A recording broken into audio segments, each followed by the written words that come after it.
જિલ્લાના માર્ગ વિકાસના ઇતિહાસમાં પ્રથમવાર ગ્રીન ટેકનોલોજીનો ઉપયોગ કરીને રસ્તાનું નિર્માણ હાથ ધરાયું છે। પર્યાવરણ સંરક્ષણ અને ટકાઉ વિકાસના હેતુસર માર્ગ અને મકાન વિભાગે પ્રાયોગિક ધોરણે જંબુસરથી ટંકારી થઈ દેવલા ગામને જોડતા માર્ગના પુનર્નિર્માણ માટે આ તકલીફ રહિત ટેકનોલોજીનો અમલ શરૂ કર્યો છે। ગ્રાઉન્ડ સ્તરે આ માર્ગ પર આધુનિક base seal liquid soil stabiliser chemical અને સિમેન્ટના સંયોજનથી સિમેન્ટ સ્ટેબિલાઇઝેશન કરવામાં આવી રહી છે। ત્યારબાદ stress absorbing membrane layer SAMI લગાડી ડામરનું લેવલનું કાર્ય હાથ ધરાયું છે।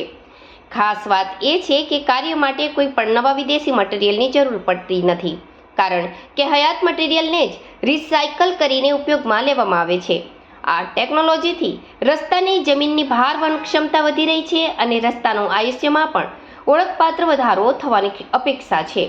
પાણીના કારણે પોટહોલ્સ પડવાની શક્યતા ઓછી થવાથી જાળવણી ખર્ચ પણ ઘટશે। જંબુસર દેવલા માર્ગ નજીક સ્થિત બલ્ક ટ્રક પાર્કને મુખ્ય જોડાણ આપતો માર્ગ તેમજ મીઠા અગરિયાના ખેતી વિસ્તારને પણ આ માર્ગ જોડે છે। આ માર્ગ ટંકારી, ડોલિયા, કપુરિયા સહિત અનેક ગામોને સીધો લાભ આપશે।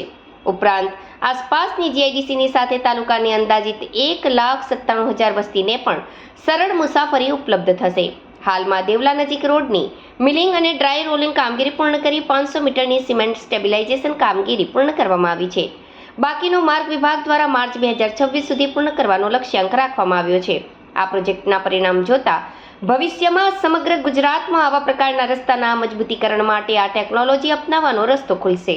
ટકાઉ બાંધકામ, પર્યાવરણ માટે અનુકૂળ અને ખર્ચ અસરકારક આ ટેકનોલોજી માર્ગ વિકાસ ક્ષેત્રે નવી દિશા આપે તેવું લાગી રહ્યું છે। માનનીય સચિવ શ્રી માર્ગ અને મકાન ગુજરાત સરકારના આગેવાની હેઠળ તથા તેમના માર્ગદર્શન અને સેમિનાર દ્વારા ગુજરાતમાં એક ગ્રીન ટેકનોલોજી સભર રસ્તો બનાવવાની કામગીરી હાથ ધરવામાં આવી છે, જેના ભાગરૂપે ભરૂચને જંબુસર તાલુકામાં આવેલા ટંકારી દેવલા રસ્તાને પસંદગી કરવામાં આવ્યો છે।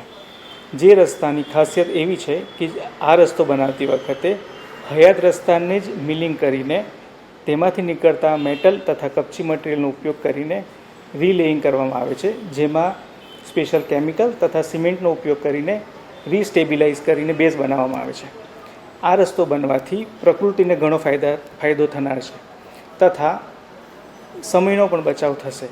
આ રસ્તાને ગ્રીન ટેકનોલોજી એટલે કહેવામાં આવે છે કે આમાં બહારથી કોઈ મટીરિયલ આવવું પડતું નથી, હયાત મટીરિયલનો જ ઉપયોગ કરીને રસ્તાને બનાવવામાં આવે છે, જેથી રસ્તાની આવરદા પણ વધે અને ઓછા ખર્ચમાં ઓછા સમયમાં સારી ગુણવત્તાયુક્ત રસ્તો બની શકે એમ છે।